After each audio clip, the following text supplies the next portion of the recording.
society that disappoints you so much? Oh, I don't know.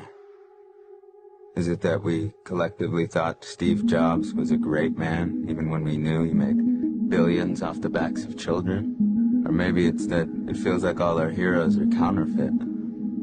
The world itself's just one big hoax, spamming each other with our running commentary bullshit masquerading as insight, our social media faking as intimacy. Or is it that we voted for this? Not with our rigged elections, but with our things, our property, our money. I'm not saying anything new. We all know why we do this, not because Hunger Games books makes us happy, but because we want to be sedated.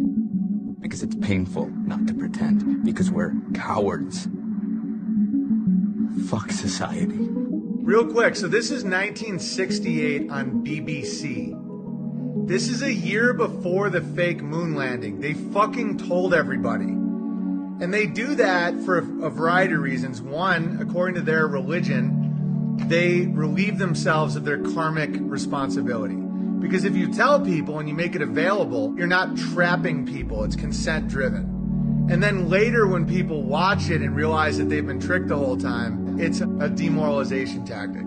This is called Newsbenders from 1968. This wasn't made by a bunch of truthers. This is the fucking BBC. Told you this.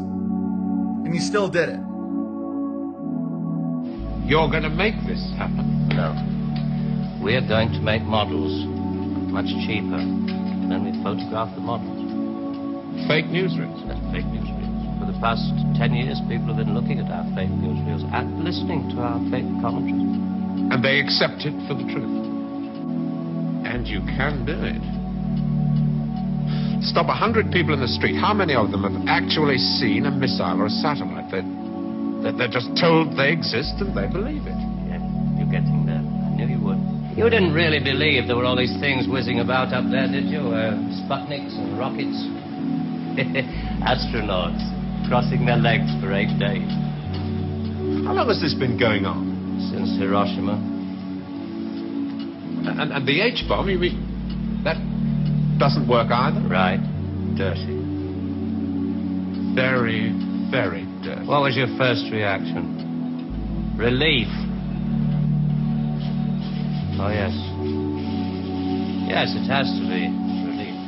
You say you can put out what pictures you like on television. Doesn't anybody try to stop you? No, nobody wants to. 99.386% of the population wouldn't believe this conversation. And the rest are working for us. And they're the top minds, the really responsible people. Scare an ostrich, buries its head in the sand. You scare a hedgehog, it rolls itself up into a ball.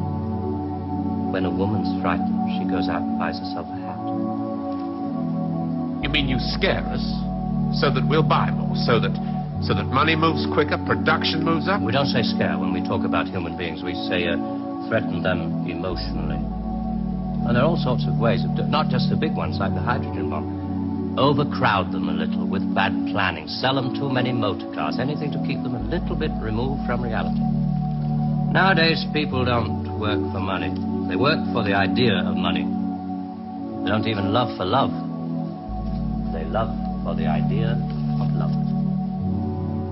They only hate for the idea of hate.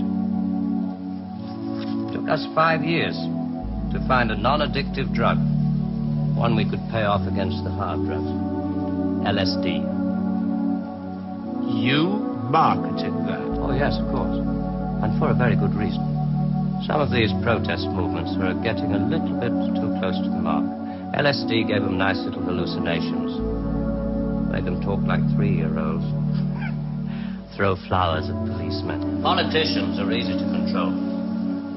The grosser mentality boys who like to be photographed getting in and out of Daimlers and Whitehall.